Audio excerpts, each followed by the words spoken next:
It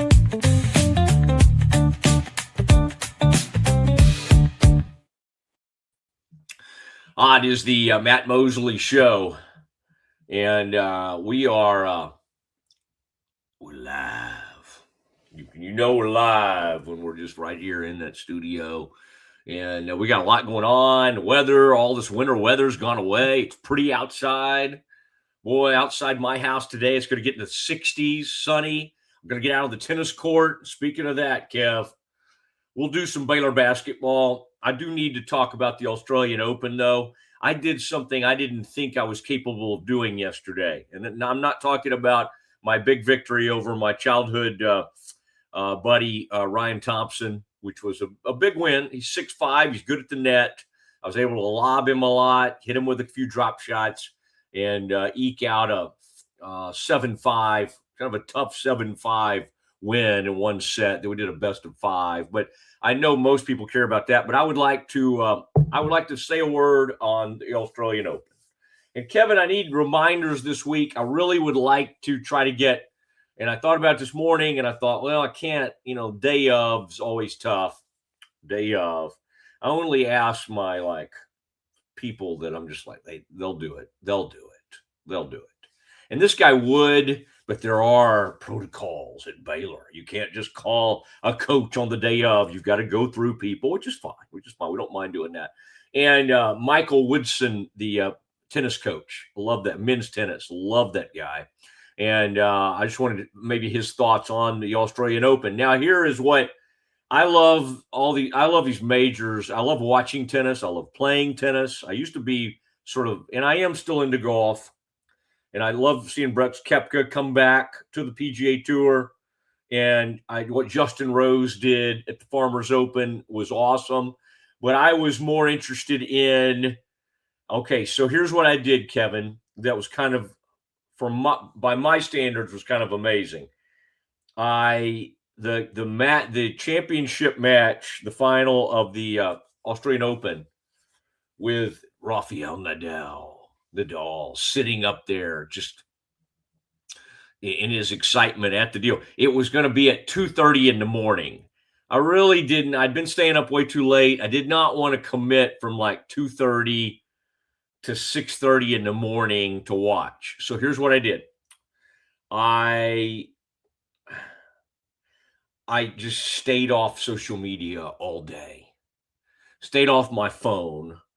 Went to church. I thought you were gonna say you pulled an all-nighter, like the old days in college. I've done it. But one time I took some of that thin, what are those things called? Mini thins. It's what truck drivers use. Okay. I had to stay up for a math exam. Dr. Roth had a tough math exam. I think I decided to go stay up all night, and I went and got some of that. I think it's asthma medicine, but it doubles as truckers. It keeps truckers up, and that did some weird stuff to me. There were some things that happened to my body that I'd rather not talk about. Okay? So you did over-the-counter meth. Basically. At the time, it was just over at the local. If you're buying meds from behind the counter at the Exxon near the Baylor campus, you're probably not doing it right. All right? And I did. I said, I need some of those mini thins. And I'm telling you, there was some things that shriveled that did not need to. Yes, there were some issues there that I thought, I hope this is reversed. But I think I did okay on that exam, maybe, after staying up all night. I don't know why we used to do that. I mean, I did that for a New Testament exam with Keithley. I didn't take that stuff. I stayed up all night. And I did make a really good grade on that New Testament. Although Dr. Keithley, dang it, man. I was talking about him last night. I didn't get the grade I really deserved there. And I didn't fight. I look back on that. I should have fought for that a little more than I did. So if anybody in the Keithley family, if you're out there listening or watching, Naaman Keithley, the great New Testament, I really deserved a better grade than I got because of my final that I made. All right, but here's what I did. I went to church, went to Sunday school, was there late, so there was not a lot of interaction. And then somebody did bring it up, but they had they were nice about it. Have you watched yet? I said, I have not. And she simply said, it was a really fun or great match or whatever she said. So that's all I had to go on. Made it through church. Told my wife I'm not going to stick around and visit because I don't want somebody to actually say it. So I went out to the car and waited on her. And about 30 minutes later, she showed up. Anyway, that's nor here nor there. We ate, made it home, had tennis, then had a birthday party for my niece. Happy birthday to Millie, my beloved niece. They're in McKinney, Texas. All right. She turned 18. And so finally I sat down to watch it at about 10:15 last night. And I just enjoyed the heck out of it. And I was really hoping, even though, of course, it had been decided hours upon hours earlier. My gosh, how many hours was that? I mean, like almost whatever, like 16 hours. Anyway, I'm watching, and it was just so fun to experience the event and know that the rest of the world knows. But there it is. Way to go. Spoiler alert. We didn't give them a spoiler alert. Kev, how many hours? We're like 2 days after it now. Carlos Alcaraz with the win. I was really wanting the great Joker to do it, to get his 25th Grand Slam. He was really hanging in there in the fourth set to try to force the fifth set, and then he couldn't keep it on serve. Oh, he had the opportunity, and it was 5-4, and he's serving. And earlier in that game, in that set, he had saved a whole bunch of break points, and he couldn't do it. Carlitos broke him, and but it was still a great showing from. No, and I think this may be the last final he reaches. Never doubt the man. He's 38 years old. Never doubt the great Djokovic, the great Novak. But it was one of the last times where, and the whole crowd was behind him, and he was getting, he was egging the crowd on. What a neat moment. What a great major this was. Now, today's program, Kevin, you'll get to meet, sometimes you get to meet people, different people from my life. My former producer at ESPN Central Texas was a guy by the name of Steven Simcox. And man, it was he was incredible. And in fact, right now I'm sending you, Kev, his email, because this is 2 shows in a row where we have encountered old radio people from your past. Yeah. Do I need to be worried at all here? No, these are just people. Okay. No, you should feel great about it, because it just shows that I stay in contact, and then I have lifelong, lasting friendships with. Now, there are a few that we will not have on. Yeah. Okay, people from my past who shall remain nameless. But Simcox, he's the best, man. He was the greatest. And Kevin, and you're showing signs of this for me. What happens is, and you've done this, when I'm kind of struggling for a name or something's not coming, you'll kind of jump on. Simcox was better than anybody has ever been at that. Like I could just throw the most random thing out. That guy from like 10 years ago at TCU, boom, he would have it for me. This guy at Baylor from 19, he just had this innate knack for recall and being able to kind of whatever I was thinking, he could somehow tap into my brain, which is scary. But we remain great friends, and he's a great family man. Kev, kind of like you, he has a large family, and he decided, you know what, this mortgage business seems pretty. I think I can go make some pretty good money over here. and he left radio behind, but it's still in his blood. He still loves it, and he was a guy that went to TCU, and so we'll talk to him about on a lot of different fronts. Happy Super Bowl week to everybody. We'll be going this week, some to Radio Row. We'll be checking in with some people. Some people are traveling out there today, and everybody's asking me if I'm there. Are you here? Are you here?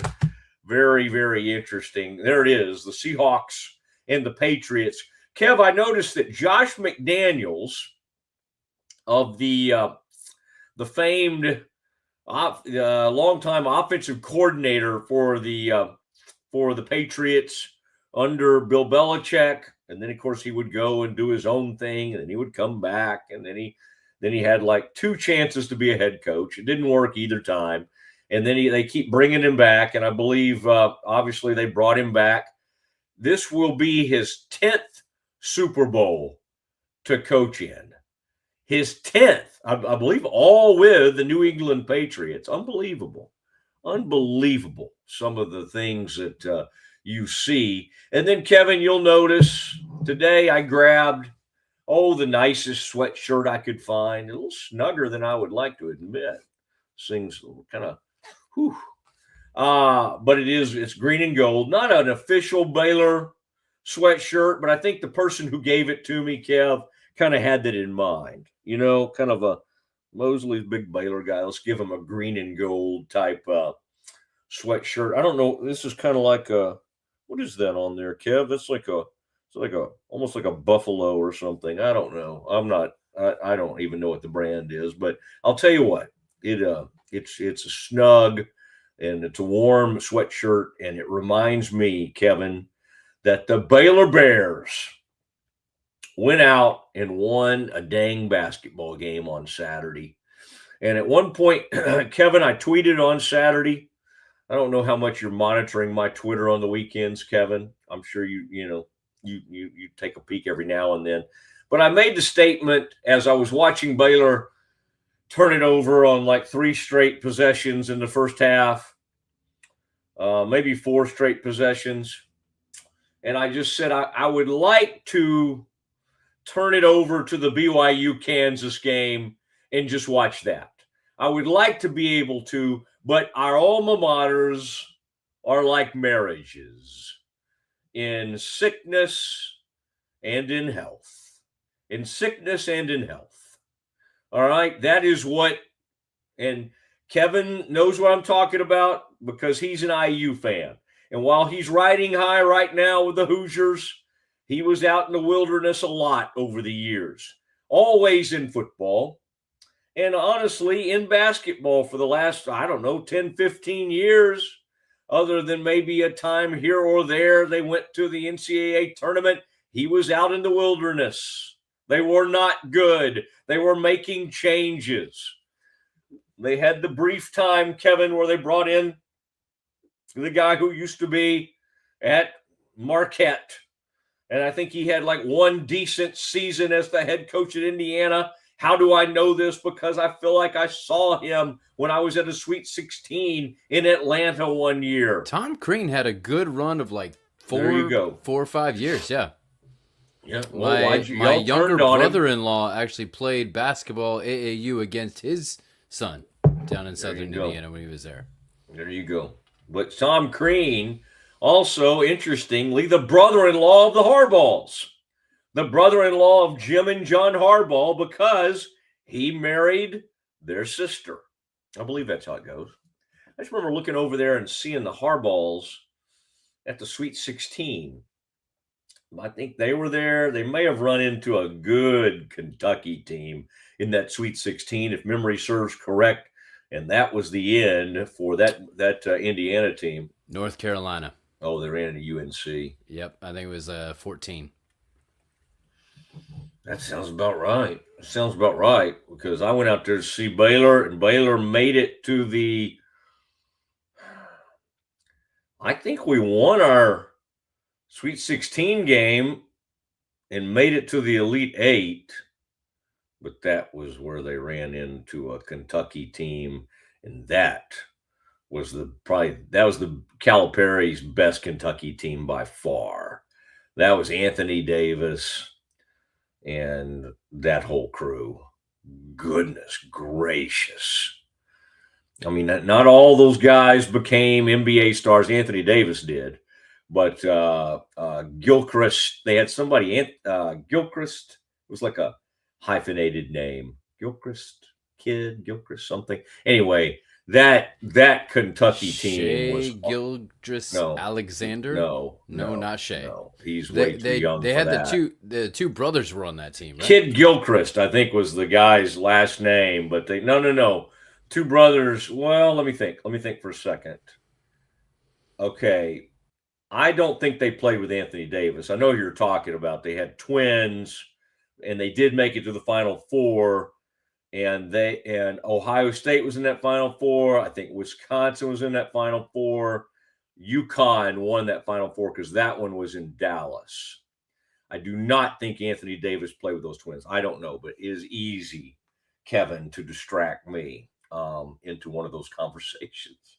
But that was Calipari's flat out best teams. I just don't think those twins were on that team. I think they're younger. But of course, I was wrong recently about one of the stars of that UConn team that did win the national title under Kevin Ollie. And their best player was named Shabazz Napier. I think, if memory serves correct. Hey, thank you, CNB. Thank you, Central National Bank. Kevin, I know you've been working on. We're going to have those new commercials. That's so exciting. CNB has their great relationship with the Baylor Bears, Baylor women. Baylor women, I just need to rip the Band-Aid off in case you didn't know. They went to West Virginia. The first quarter, they scored 9 points. They got outscored 15-9. They were in the game at halftime. They're only down by about 6. Kev, they just didn't. They shot the ball horribly. They shot 30% from the field. Bella was 2 for 10. She's had an awful year shooting. I would say Bugs was maybe their best player in this game, although Talia had 18. Our Van Geitenbeek sadly went out there and did not score a point. She's a point guard, and I love him. She's great. But let's call it what it is. Your two guards combined for 11 turnovers. Kevin, they turned it over 30 times. I mean, that's almost hard to do. We did that against Wills Point one time, I think in the first half. We couldn't get it across midcourt because Wills Point had quite a trap. My dad, Kevin, was like, I remember we got in the car after the game and he said, "You guys look like the Keystone Cops." I don't think we had 30, Kevin, but we could not. They had some good players. We couldn't get it past midcourt. But in this game, just awful. You can't turn it over 30 times on the road against a top 25 team. They still kept it within 10 points, got beat 60-50, got the game in the fourth quarter. They got the game to within 53-48. So they kept playing, they kept hustling, all of that, but they just couldn't get a shot to fall. This is not a good shooting team. It is a good defensive team. It is a good rebounding team. Well, the offensive rebounds 23-10 in favor of the Mountaineers. That's not going to do it either. Killed on the glass all the way around, but you're right. Offensive, that's too much. You don't block out. You don't box out. You don't shoot the ball well. It just is a bad combo. I still think this can be a good team, and I got some good news because they got somebody committed to them that I really like. I'll look it up for later. Kevin, we can bring that into Campus Confidential. I kind of like the she's got great size. She can kind of do it all, and she's from an incredible AAU team. I think this new recruit's out of Arkansas.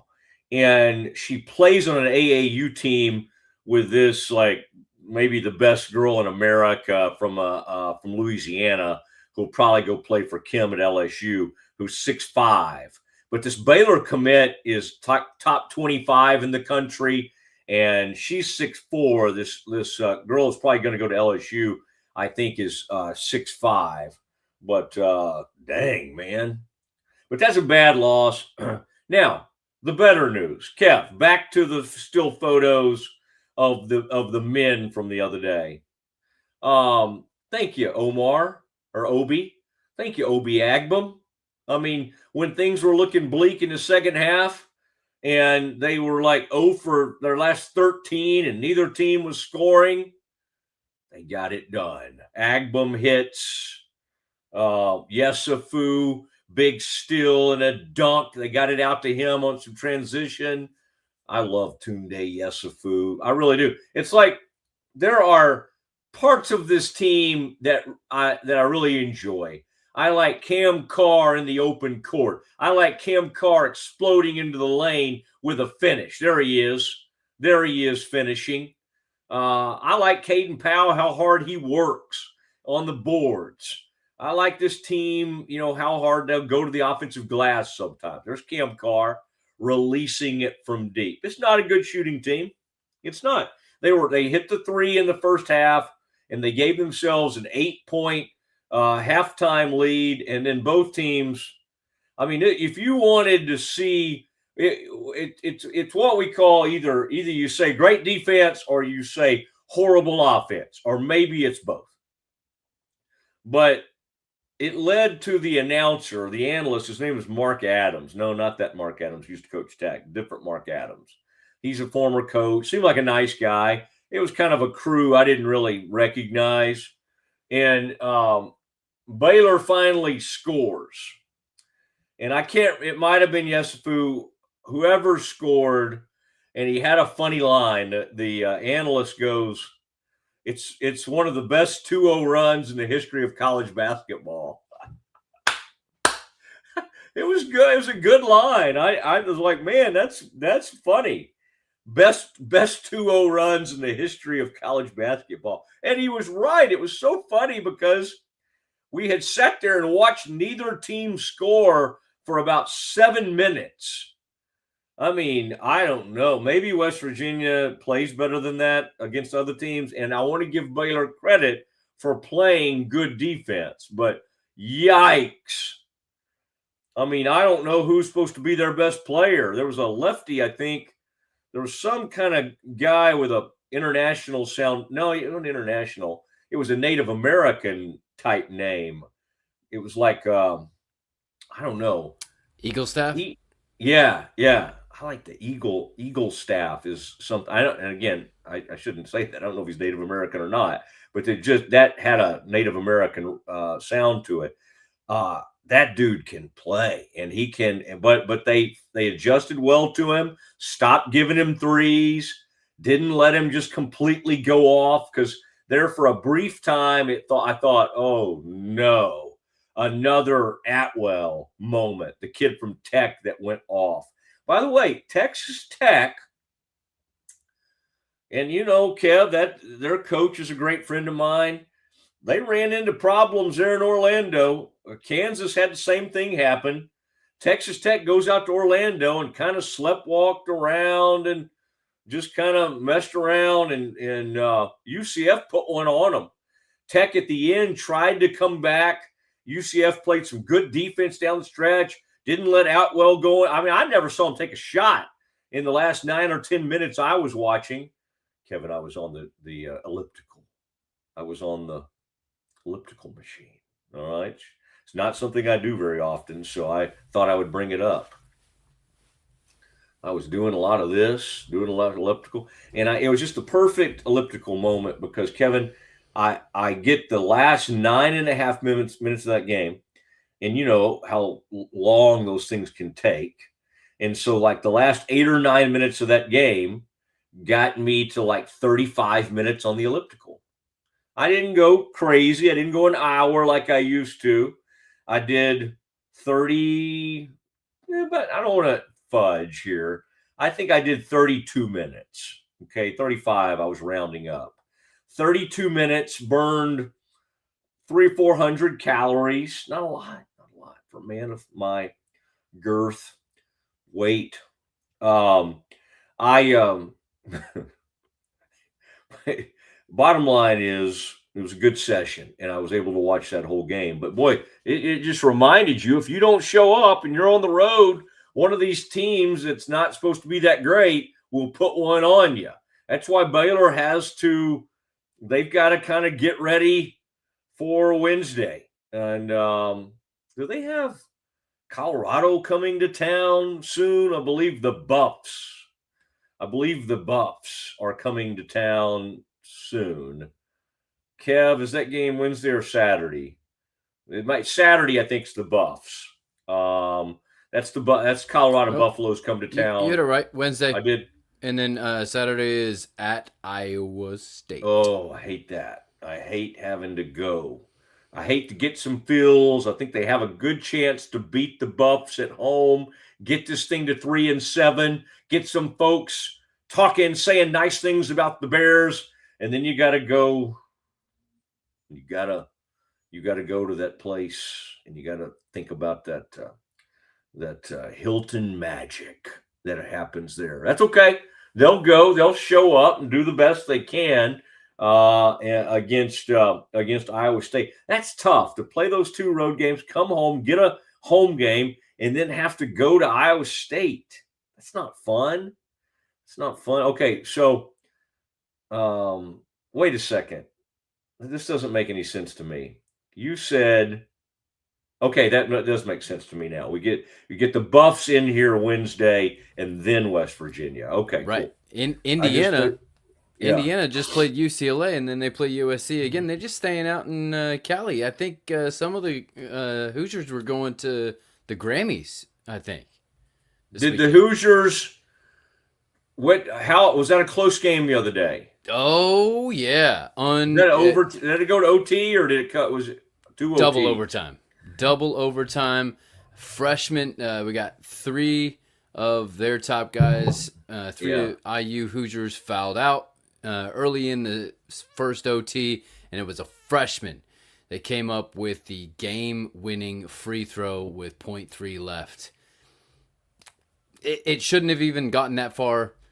You're up 3, under 10 seconds left. Yeah. You foul in the backcourt. But Darren DeVries is from a mid-major, so he doesn't know that in the big conferences, and they allowed He knows that. Stop! I do not want to hear any of that. He was at West Virginia for a season, year, and the guy can flat out coach. He was at Drake or wherever. They know that stuff. Don't act like the mid-majors don't understand what the big conference is. He's a mid-major coach and mid-major players. Listen, Buzz, but the guy from at A&M, Buzz, what's his name? Buzz Williams goes to Maryland. He's getting his rear handed to him in the Big Ten. Guy comes from mid-major, Bucky McMillan. Buckyball has to throw a team together at the last minute, and he's leading the SEC. I do not want to hear about how mid-major guys don't understand things. Now, they may have a different philosophy. Bill Self thinks the same way. The fouling when you're up 3 late, some coaches want to do it. Some coaches don't. I believe in doing it. Now, there's a certain time you don't do it. You don't start doing it when there's like 15 seconds left or 20 seconds, but when there's a certain amount of time in the 5, somewhere in the 3 to 8 seconds range or whatever, you do. You do. You don't want to get. They got to go the length of the court in under 10 seconds. You let them take a couple dribbles. You foul them in the backcourt before they're correct. Correct. But you just have to work on it because you can't let them get into that shooting motion, and that's what scares certain people like Scott Drew, like Bill Self. So don't tell me it's just guys from mid-majors that don't understand what they're doing. That's the craziest theory I've heard from you yet. That is me backing up my own claim from whenever he was hired. He's the wrong hire, but he's fine. He'll be fine. He's doing a good job. They're very competitive, and that guy before Mike, what's his name, was awful. Woodson. Y'all hired him because he played at Indiana. Oh, we got to hire one of our own, and he used to coach in the NBA. It was a joke. He wasn't that good in the NBA. That's not like, oh man, this guy was a great coach in the NBA. No, he just hung out forever as an assistant coach. That was a pathetic hire.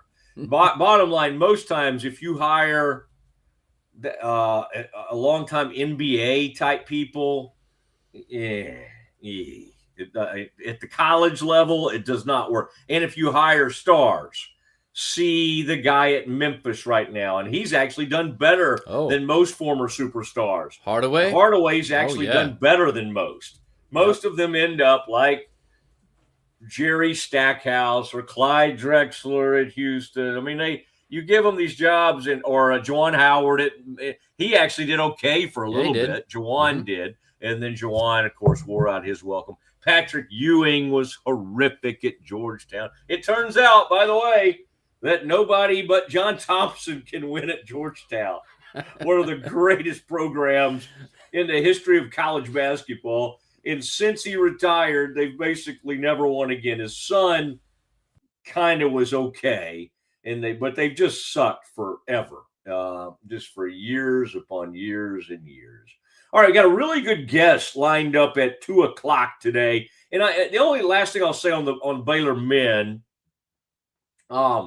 it's just you got to try to. There's been no identity. One of the things Doug McNamee is asking for a lot of the programs, especially with football, what's our identity? When people think of Baylor football, like what do they think of? High flying? Do they think of toughness? Do they think of blah blah blah? Have some form of identity that the fan base and others can attach to. This Baylor basketball team had, really no identity. It still doesn't. But for one day, they got involved in a rock fight, and dang it if they didn't win it. If they didn't get down and dirty, and they played man, and they got away from the zone, and they got up in their face, and they played man defense and played it well. And they really didn't allow West Virginia to get threes, to penetrate, to do much of anything. So let's hang your hat on that. The shots aren't always going to fall. They didn't in the second half. But you can always play defense. And my hat's off to the great Yesufu for getting down in a defensive stance and playing his rear off on that end. Okay? He's got the ability to do it. But he doesn't always do it. And in that game, he did. So good defense from the Bears. Najee never got off the bench. James Najee. Never before has so much been made about so little. I mean, James Najee, God love him. He's just not ready for prime time. He's not ready for the NBA, college, anything. So James Najee needs to, after the season, quietly be allowed to go back to overseas and pursue his career. And I wish him nothing but the best. But he has no place on a college roster. He has no place on an NBA roster. He needs to be playing international basketball where they can just kind of do whatever they need to do with him. But he is not a factor for the Baylor Bears. Can we just all agree upon that? And they've got plenty of depth and height on the way. All right. Let's, again, love him. Think he's a neat. I heard an interview. He's great. But he does not need to be on the Baylor roster next season, of all places. My goodness. Oh. Okay, Kev, it is time for Campus Confidential. That's next. If you want the best for your body, you want Ascension Providence, the largest sports and orthopedics group in Central Texas. Using innovative and cutting-edge technology, we're able to understand your body better than ever, delivering treatment with precision. And with our fellowship-trained and board-certified doctors, you'll receive excellent care. Work with a team dedicated to your health, wellness, and safety. So you can perform at your best. Ascension Providence, caring for Texas families for over 120 years. When you strive for greatness, you have a target on your back. And when it comes to finances, we're all targets for scammers. With the right game plan, you can protect yourself. Don't get faked by fraud. Here's a tip. No reputable company or government agency will ever ask you to pay them with gift cards, Bitcoin, or a person-to-person payment app. Scammers use these options because the money can't be traced. Just don't do it. This message is brought to you by Central National Bank. Protect your online privacy with NordVPN. Browse securely, access content from anywhere, and keep your data safe with military-grade encryption. NordVPN.com. That's NordVPN.com. Welcome to Kitbag, the ultimate destination for football fans. Whether you're cheering for Arsenal, Chelsea, Manchester United, or any other top club, for true football passion, think Kitbag. Visit kitbag.com today. That's KITBAG.com. Kitbag. Our patented handles were launched in 2018. We continue to push the boundaries of strength training. Join us in making your training more natural and effective. Visit Engels90.com to learn more and revolutionize your workout. We offer fast shipping, exceptional customer support, and furniture solutions that stand up to high traffic environment. Elevate your space with BizChair's vast selection of stylish, reliable, and cost-effective furniture. Visit us today at bizchair.com to transform your business. Circulon C1 Series Clad with Scratch Defense Non-Stick. Maximize cooking, minimize cleaning. Discover the unmatched durability and elegance scratch-free, worry-free, forever. At Tusain's, we understand that maintaining a healthy lifestyle can be challenging, especially in today's fast-paced world. That's why our mission is to make fitness accessible to everyone, anywhere. Visit Tusains.com today and start your journey to better health. That's TOUSAINS.com. Farmhounds offers natural treats and chews made with quality products that support family farm, regenerative agriculture, and humane farming practices. Give your dog the best with wholesome, organic ingredients that promote health and happiness. Shop now at farmhounds.com.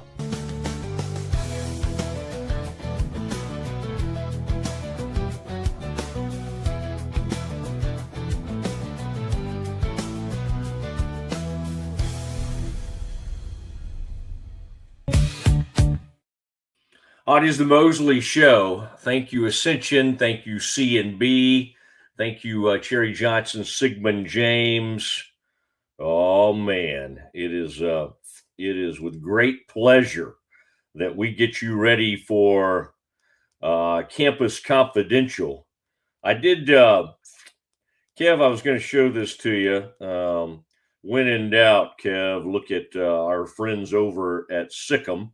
And you can find anything you're looking for. We love having our Sikkim 365 partners on, Ashley, Grayson, and Colt and the gang. And Kevin, I just sent you something. It was who I was talking about earlier when it comes to recruiting. And there's a couple things out there right now. Baylor has, on the men's side, they have a major recruit that's going to be visiting, a Serbian center, a 7-footer, also looking at Kansas and some other big-time college programs. But, man, very exciting. Now, Baylor, again, I was just talking about James Nagy. That has not worked out, but this is a highly coveted Serbian center, 7-footer that a lot of folks would love to have, and the Bears are in on. All right, we'll have more information on that. But, Kevin, I just sent you the name of a young lady. She's in that 2027 recruiting class for Baylor. She has committed, and I'm going to think, I want to say, I don't know if it's Mycia or Micah, but her name is Micah Fusilier, Fusilier. A consensus top 25 prospect. Her highest ranking on Rivals, where she currently checks in 14th nationally. Whoa, big time commit for the Bears. Fusilier is her name. Micah Fusilier. In fact, she is on an AAU team, I'm told, one of the great AAU teams. And there's somebody on her team that is 6'5", and I believe Baylor hired in recent years or recent, I don't know how long ago it was, somebody, a coach from this AAU team. And that is great. Good work, Bears, as they bring in a major recruit. And oh, that's right. There you go. Mimi. I did see that. Mimi was Scotty. Thank you for reminding me that was the nickname that she goes with. So, what is? We got people texting in all kinds of stuff. I love this. If you're watching us each day, we come on and we do a ton on. We have a lot of Cowboy stuff. We'll have a lot of Super Bowl related material this week. Some of you jump on our Twitter feed and enjoy the Mosley Show that way. A lot of my old Dallas audience, they get on that way. A lot of the Baylor people. In fact, we added thousands of new viewers when Baylor was hiring a new defensive coordinator, when Baylor was going through the whole situation with the athletic director, when Doug McNamee. And so a lot of people think of us because we get a lot of these big Baylor type guests first. We're always very proud of that. And so anyway, thank you for all. But what I'm reminding you to do is, if you've come to the show via the Twitter, go ahead and sign up for the YouTube. Subscribe to YouTube. I think somehow that'll help us. All right.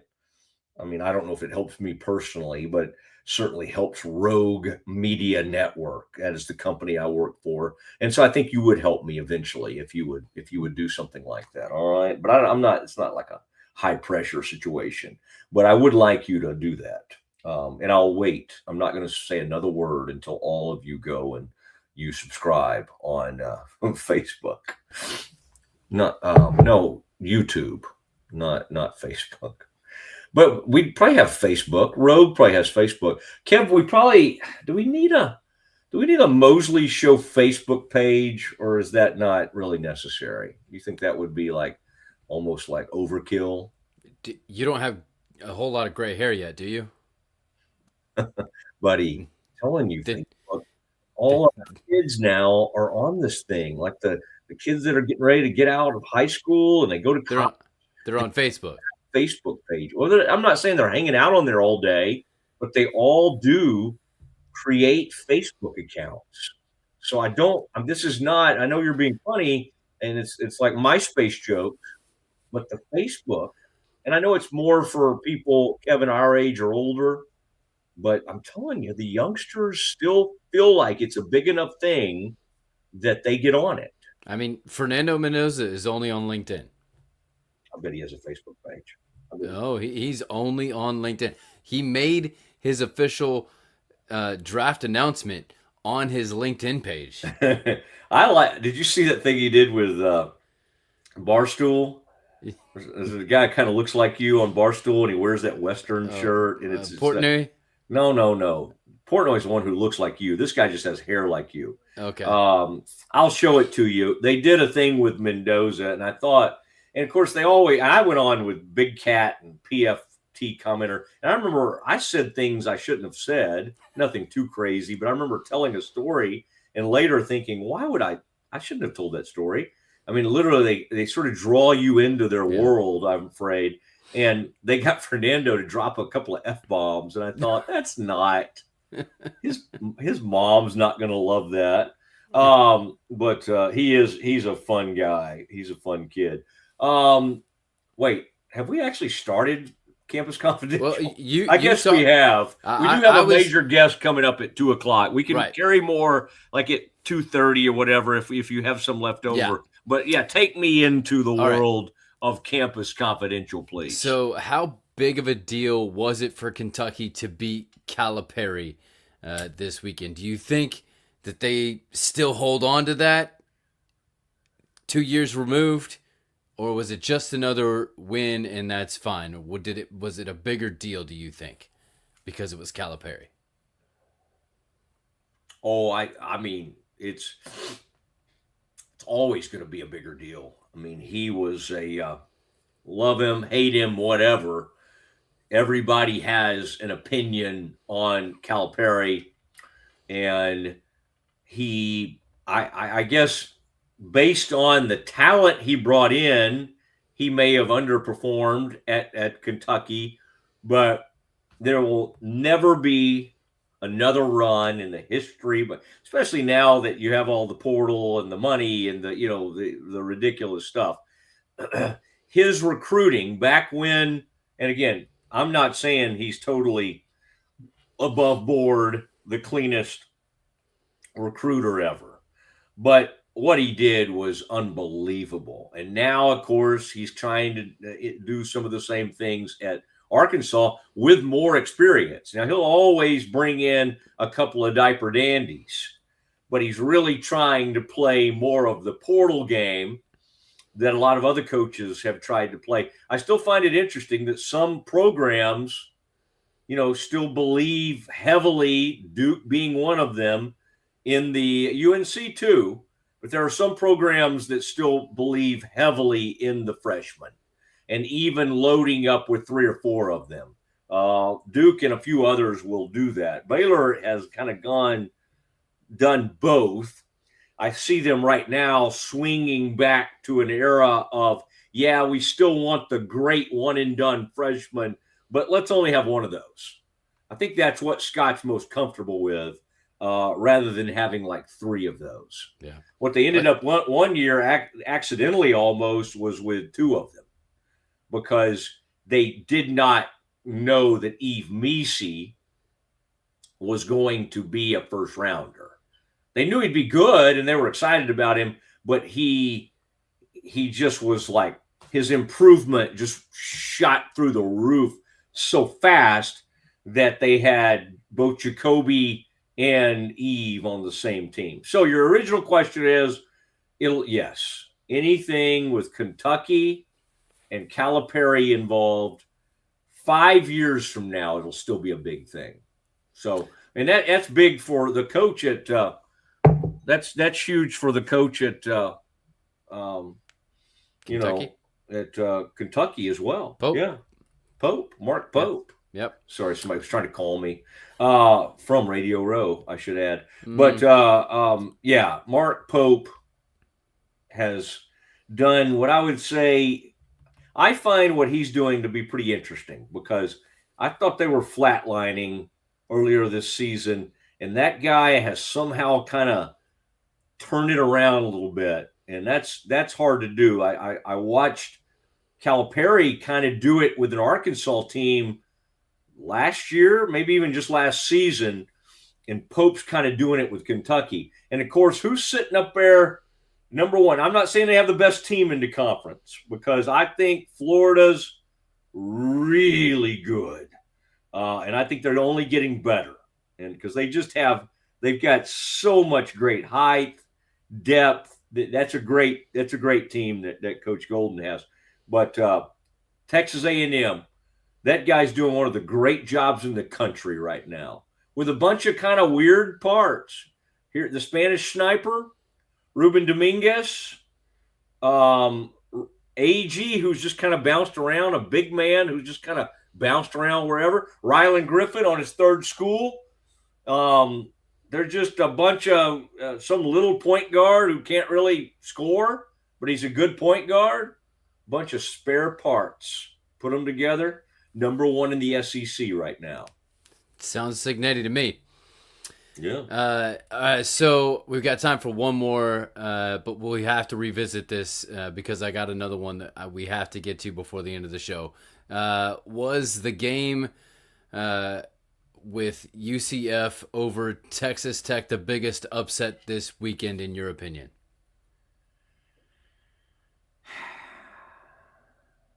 Can you give me a couple of other options? I think that was not a shock, because UCF had done the same thing to KU earlier in the season, and Tech was coming off all these huge, big-time win over the Houston Cougars. I mean, I think that was a rough spot for Tech. I really do. You had Illinois over Nebraska. I thought Kentucky Nebraska over would take care of Arkansas. that, but that's not That's not that big of an upset because Illinois is pretty dang good. You had. I mean, Kansas over BYU. That's one spot, but then you got Kentucky over Arkansas. Kansas winning at their place, in my mind, is never an upset, right? Just because of that situation. So yeah, I'll say biggest upset was I'll say UCF over Tech. Yeah, I'll stick with that. Hey boy, but the weirdness. We got a second here. Yeah, Stephen will be fine. The weirdness is. This thing that you hadn't brought it up. Maybe we can do it later too. But this Darren Peterson thing with Kansas, Kevin, this is probably the first overall pick in the draft, in the NBA draft. DeBonsa didn't play that well the other day. I think he ended up with 17 or 18, but he was not that good. So you had possibly the first pick in the draft and the second pick in the draft squaring off.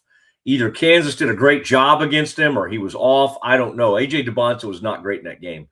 Peterson was unbelievable. First half, he had like 18 or 20. I mean, he was distributing. He was doing it all. He looked like this is the number one overall pick in the NBA. Barely played in the second half. In a game that, hey, BYU climbed back in that game, and they got that thing down to within 2. I think they were within 2 late, got it to 4, and then I think maybe got it within 2 late, and you got a guy over there who has some wraps on his legs. And somebody was reporting, I thought Mike Vernon or somebody reported that the agent had been seen like coming down there to talk to somebody from the team or something. I don't know what's going on with him. He's a great player. But then somebody showed some old high school stuff where he, like he'd be playing great and he would like sit out the second half. I don't know. I mean, like, he's so great that unless he sits out the entire NBA buildup, then you got to take him. He's going to go number 1 overall. But there's some weird stuff going on here. And oh man, Steven's connected. Okay, Steven, hold on a moment. We've got to take a quick break. We got to go to the break. Steven's very used to me, although by my standards, Simcox, who can probably hear us right now, this is fairly early for me to get to break. Steven, in about 3 or 4 minutes, we will bring the great Simcox on, and we'll do that next. Save big during the Start Something New sales event at Allen Samuels Dodge Chrysler Jeep Ram in Waco. Drive a new Ram 1500 Lone Star Crew Cab with $13,000 off or choose 0% financing. Get a new Laramie Crew Cab 4-wheel drive with 3.9% financing for 72 months plus $15,000 off MSRP. Explore in a new Jeep Grand Cherokee Laredo starting at $31,990. Happening now at Allen Samuels. Come by. Let's be friends. Ready for a better kind of primary care? At Patient First Direct Primary Care, you get unlimited office visits with same-day or next-day availability. And instead of rushed appointments, we take the time to actually listen. There are no insurance hassles, just clear, simple care. You can reach us by phone or text because access shouldn't be complicated. Our practice has expanded to include Medicare-age patients as part of our direct primary care model. It's a fresh alternative to the traditional insurance or government-driven systems, care that finally puts you first. For more information, go to patientfirstdirect.com.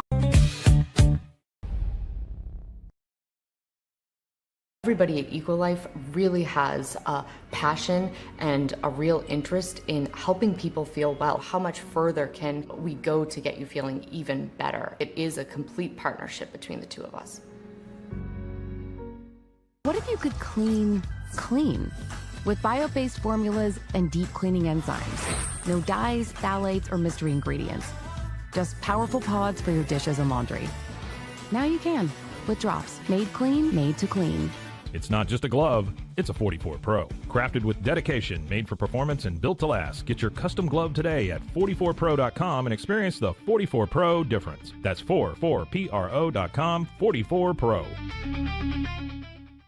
It doesn't matter if your investment budget is small or big. All you need is Benzinga Pro and its powerful news alerts, price tracking, and portfolio monitoring. Subscribe now, and we'll skyrocket your portfolio today. I am obsessed with helping business owners increase their traffic and turn it into profit through the power of Pinterest marketing. It's this amazing platform where people are looking for ideas, inspiration. They have a problem and they're actively looking for a solution. It's hard to find supplements that work. No, thank you. Plant-based supplements made from the Earth's most powerful plants for your immune health, gut health, workouts, and more. Find out more at auraorganic.com. Protect your online privacy with NordVPN. Browse securely, access content from anywhere, and keep your data safe with military-grade encryption. NordVPN.com. That's NORDVPN.com. All right, we are back on the Mosley Show. And, man, this is just like, it's been old home week here recently. Randy Galloway, my longtime co-host, mentor, joined us Friday. And now let's bring him on, Kev. It is Stephen Simcox. He's got his headset there. He's focused. My longtime co-host, producer, close friend there on the ESPN Central Texas days, has since gone on. Not only is he big in the mortgage business, but also has become play-by-play. He's done great color analyst work in high school football and otherwise. And so he, while continuing to develop his broadcasting chops, he actually found a way to go make some money. Stephen, I want to wish you a happy Super Bowl week. And I want to welcome you to the Mosley Show YouTube. I think you knew this is always where this was heading. Toward me sitting in my home office with a camera just staring at me. How are you, sir?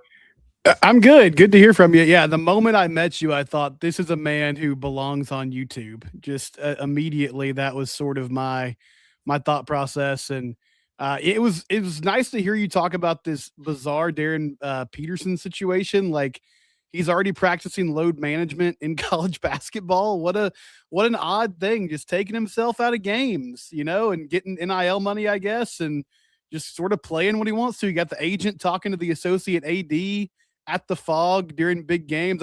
I can't say I've quite ever seen anything like that, Matt. And I know you probably feel the same way. Is it you're saying during that TCU women's game against Tech, somebody, the agent for Olivia Miles, did not slip down there and talk to somebody and just say, hey, got to sit her down. She's played too many minutes. You don't think that's happening to Coach Campbell and his staff? No, I don't. But I mean, it's wild. When Kansas played TCU had like a 15-point lead. Yeah. And he went to the bench, and the ESPN did that like split screen where you're watching the game, but then they also have just a dedicated camera to him massaging his legs on the bench. But then when it got close, and unfortunately for me, like TCU missed some big free throws down the stretch, all of a sudden he subbed back in, and he went and hit 3 big free throws to take that to overtime. And then he sat back down again. But yeah, I mean, just it's wild to see a guy like Bill Self, who, I mean, I guess he doesn't necessarily fit the control freak mode, but he's been one of those guys that forever has just kind of done what he wanted, and he is that program. And now he's just totally at the mercy of whatever this talented freshman wants to do. Yeah. I mean, think of all the greats that they've had during the Self years. And it's just NBA talent after, I mean, just even going back to when they won that title in San Antonio and Chalmers hit that huge shot. And then over the years, a Macklemore kid who would just kind of hang over out in the corner. I used to like when they would have these NBA talents and I'd watch, and I'd be like, man, I can't wait to see this Kansas player in person. And they'd come to the Farrell Center. And then, like, part of their offense was like Ben McLemore just waiting in the corner for possession after possession in case somebody threw it over to him. And then when he would get it, he would do something awesome, and it might be like a windmill dunk. But I always thought, now that's interesting. But this Peterson is more, when he's on the court, they're running things through him. He's running the offense. He's great. And Badunga has gotten really good.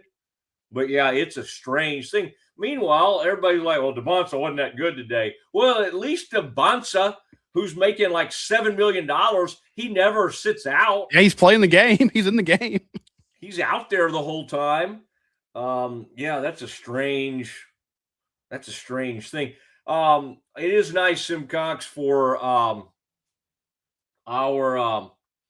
two female teams. Sounds kind of odd. The women's teams for Baylor and TCU to be sitting in a tie for first place. Now, it required them to both lose over the weekend for that to happen. Although, it's kind of interesting, isn't it, that like after Mulkey's reign of just kind of bludgeoning everybody for about 18 years or however long it was, it's interesting to look around and it's just like, and maybe it would have happened with her in the conference. We'll never know, right? But Tech's kind of that Gerlich, I thought, well, only thing I knew about Gerlich is I thought she got mad one time at Vic Schaefer, and I kind of like that she gave it to Vic Schaefer. But like, all these programs are pretty good. Like there's nobody other than U of H, and they actually won a game, believe it or not, other than U of H and maybe Colorado, but like everybody's got good. And like TCU's got just great overnight. I got to say, I mean, and I'll let you brag on this guy, but like, I just didn't know when they hired him that it was like kind of a game-changing moment for the university. Now, I don't know if it's become like a Kim / like everybody's showing up over there. I think I saw a recent game and it still didn't look like, whatever y'all call that place now, Schollmeyer Arena. It didn't look like it was like, but I think probably people are somewhat excited, and I bet they get about 5 or 6K in there for those games. But like, I don't know if there's anybody in America who's had the immediate impact that guy's had at TCU. It's pretty amazing. It is, and I mean, I'll be honest with you. I also didn't get that vibe when he was hired. I mean, he was well respected. Like, he'd done a good job at Sacramento State, but the only thing I really knew about him was he was known as a good recruiter when he was at Oregon, when he was assistant coach, and that Baylor team that won the national title, they ran into Sabrina Ionescu and that Oregon team in the Final Four. He was responsible for a lot of those players making it to Eugene, and he's just used those relationships really well. I mean, Haley Van Lith, who was there last year and ended her career at TCU, was somebody that he knew from his time, recruiting in that era. Olivia Miles is someone that he's gotten to know and built a relationship with too. I'm interested to see Matt, like, moving on down the road. I don't know if lucked out's the right word, but with all the eligibility that kids have now, I mean, Sedona Prince last year was on like year 7. And again, that was an Oregon connection that he used to get her there. He's obviously really good at recruiting. I do kind of wonder as this era of players phases out, what his next move is, but it has been immediate. And I think the league, I think the Big 12 is a little bit better this year. I felt like last year it really was Baylor and TCU was head and shoulders above everybody else. I mean, this season, you mentioned Tech. We'll see kind of how Utah finishes. Iowa State, West Virginia are doing some interesting things. So there's some good teams in this league, but he's turned it around really quickly. And yeah, you're right. I mean, it's not necessarily a sellout every night, but there's more and more fans showing up to watch this team play. And they've won 30 straight games at home now. They haven't lost at home in the last couple of years. So I feel like starting on the 12th when they play in Waco and then again in Fort Worth at the end of the season, those games will they're going to have a huge impact, obviously, but there's a good chance they decide the Big 12. And it's pretty wild to see because, we both liked Reagan Peebley. She was coaching there when we were doing the show together. But besides that year that COVID hit and unfortunately tournament got canceled, they would have made the tournament that year if they had the selection show and went through the process.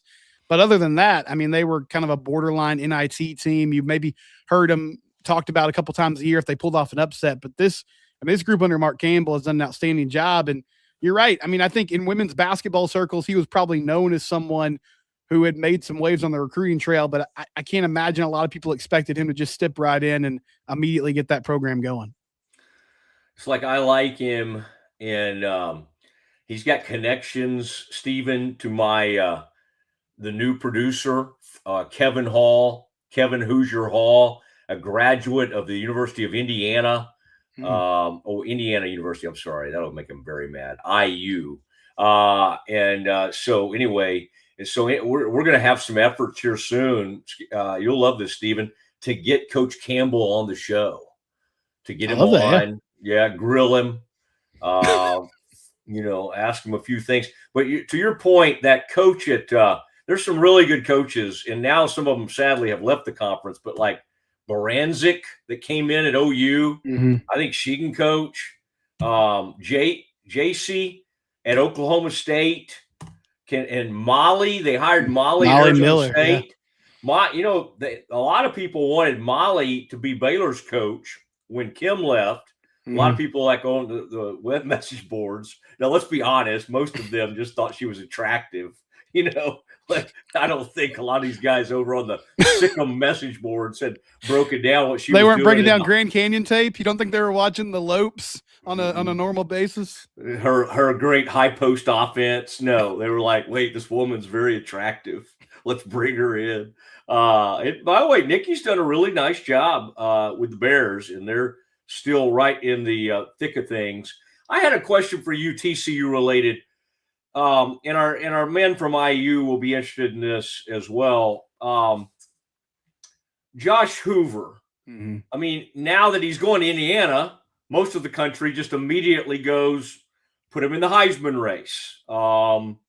They're paying him great money. I would bet Hoover's going to make at least, in the $2 to $3 million range to $2 to $3 million range to go over to IU. I'm sure there was parts of the Hoover experience, you as a TCU grad and someone who's covered every game over the years, that have been infuriating. There are probably some really nice moments. Like, what do Hoosiers fans, do you sort of believe that the greatness of Signetti and what they'll do, that Hoover will just magically be awesome for them? Or can you speak, are there some things that you witnessed from Josh Hoover that you think Hoosiers fans should be leery of? Well, he has great arm talent. I mean, you watch him throw the ball and you see why people are impressed with him. And I feel like that'll definitely translate in the Big Ten, and he can do some good things there. He's not really a mobile guy, Matt. I mean, he was never somebody who would take off and run. Last season, he would run occasionally to get a first down if it was there. But if he's moving around, it's probably to try to get outside the pocket and extend the play and throw it down the field. So he's not like Mendoza in that regard. The big question I have about Josh is he turned the ball over a lot. He threw a number of interceptions, and I think you can attribute part of that to the fact that TCU did not run the ball very well when he was there. I mean, they never did. They never truly had a balanced offense with him and Kendall Briles running that offense.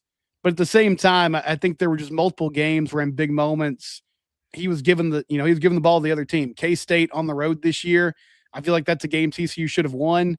He had 3 interceptions that ball game, and one of them was a pick 6. It's tough to win on the road when you do that. I'm sure Signetti will emphasize protecting the ball and taking care of it, but Josh had an interesting era as a TCU quarterback. He did some really good things. He put up great numbers, but I mean, Matt, I'm not really sure what his signature win was. I guess you could say on the road against Houston this year. They were ranked when that happened. They beat Tech last season at home and had a comeback victory.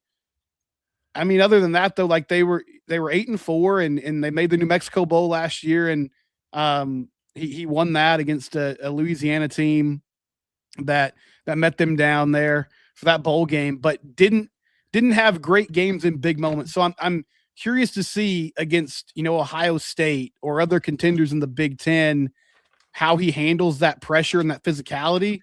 But it's hard to argue with what Indiana's doing. And I mean, Coach Singay did an outstanding job with Fernando Mendoza.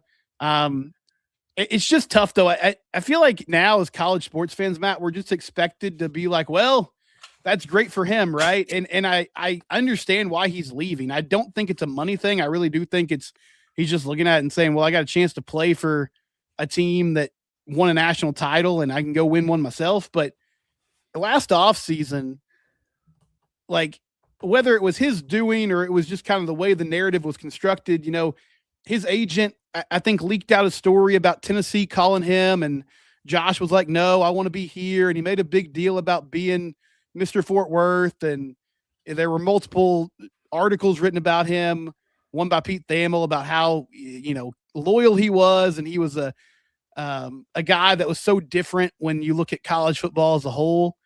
And then a year later, he leaves. And I mean, I understand it's an opportunity for him to go do something that he probably didn't feel like he could do at TCU, which I think is unfortunately an indictment on where the program is right now. But at the same time, it's like you kind of drummed up all this goodwill about, how committed you were to this place.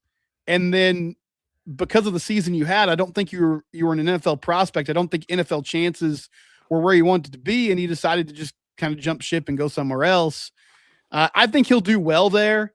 I do have some questions about his ability to protect the football and win big games. But I mean, I think the infrastructure at Indiana will be at a place where most weeks he can go out there and he's going to have better talent on the field. And I mean, he can really throw the football. So that'll be something that I imagine they emphasize a lot next season.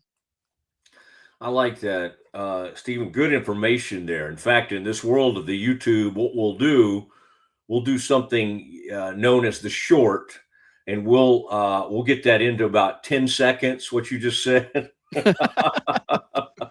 We'll put just the most explosive part of it. We'll just put that out there. Blast, yeah. Whatever awful thing you said about Hoover.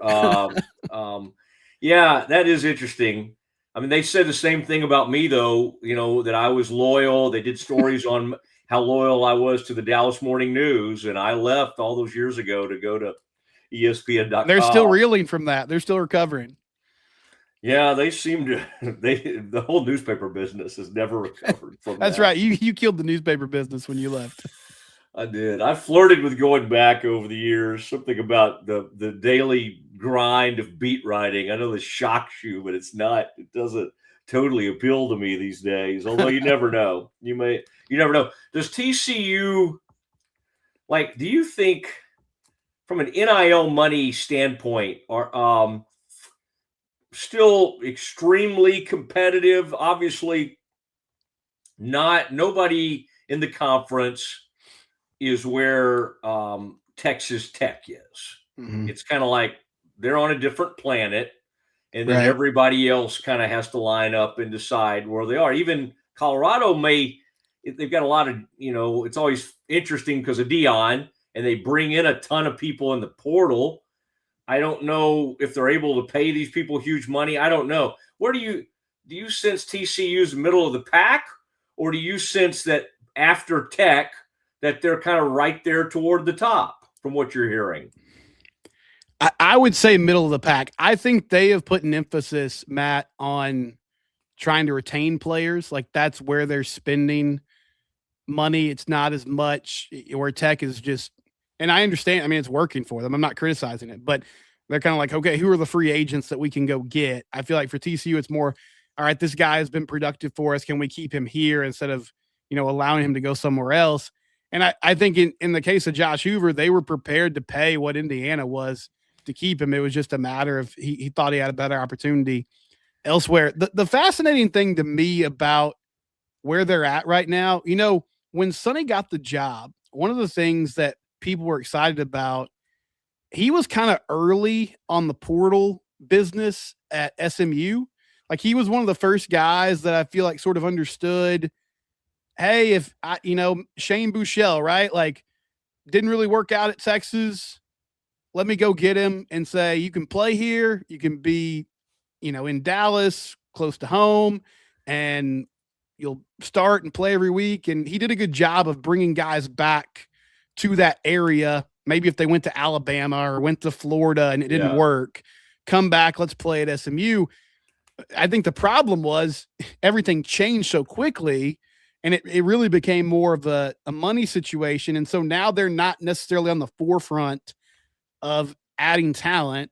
Now they went and got Jaden Craig from Harvard, who, according to Mel Kiper and some other draft guys, is an NFL type of quarterback. Like if he declared, he would have been a, day 2, day 3 type of player that somebody might take a flyer on.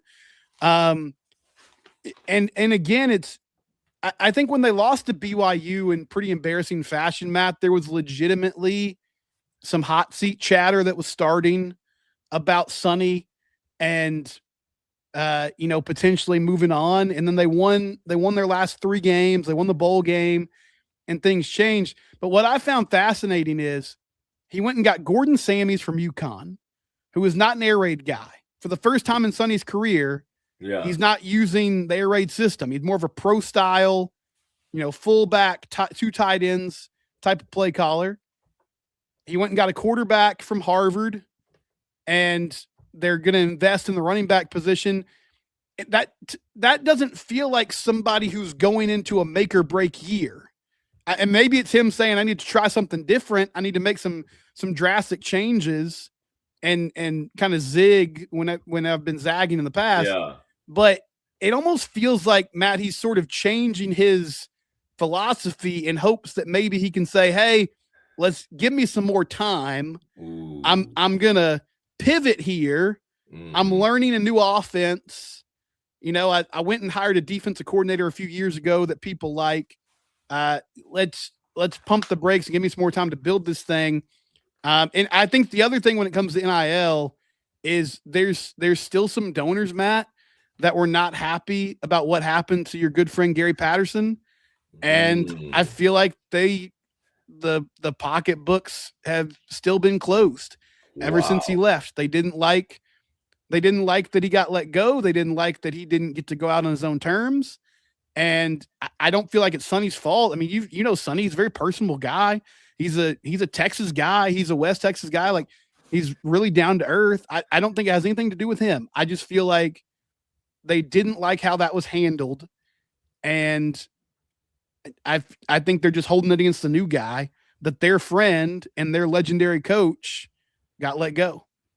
Do you think, do any TCU fans envy the Bears getting a frontline, high-profile quarterback like DJ Lagway, or is that just beneath a TCU fan to ever envy a Bear for anything? Obviously, they are anti-Baptist in some areas. What is your thought on that? Because in some ways, again, who knows what will happen, and this feels like a haymaker. Dave knowing, hey, I got this last year. That was a bonus year. It happened because of a scandal. I might as well throw everything I can and throw some haymakers in this last season. Anything Baylor has done that either caught your eye or you've been impressed with, or will you continue to turn your nose up at the organization? No, I think the Lagway signing was really impressive. I mean, given how the season ended, and I know that recruiting class that they were excited about kind of fell apart towards the end of the year. Getting him on campus and playing is a big deal. He was the number 1 quarterback in the nation not too long ago, and everybody was looking for his services. He had a good freshman year at Florida. I think there's definitely a world where he figures this out and plays well. And I think, Matt, more than anything, with the college football playoff and having more access, I feel like fans just get so disappointed and disgruntled as soon as you're eliminated from that. Like it's almost like you think you should be in the mix each and every year. And also just because the Big 12 is pretty wide open, or has been in the past, everybody kind of thinks they got their best shot. So at the very least, like, you have an exciting player that you can watch week in and week out. And I think that's a good thing for Dave Aranda and this program moving forward. But yeah, I mean, I'm shocked. I'm not shocked. I know why it happened and how it played out. He's got another season, and like you said, at least he's trying to go out, guns blazing, right? Like he's going for it with a player that has done some really good things and is a great athlete and can make some things happen. At the very least, that should put people in the seats at McLean, early in the season to get to see what this looks like and what this offense looks like with him at the helm.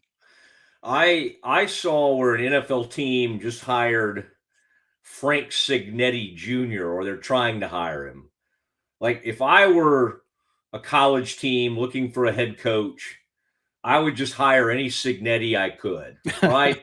And this is the closest thing you get to, this is Kurt's brother, who has, I guess he was with the Giants in some form this past season, but somebody is trying to hire Frank Signetti Jr. So that would be my strategy, is just because everybody's going to try to find the next Signetti. Right. How about you just find an actual Signetti, another one? But that is going to be interesting, because I think even if and that's fascinating, by the way. That's an interesting point you brought up about Sonny trying to do the way you extend yourself. Napier tried this at Florida.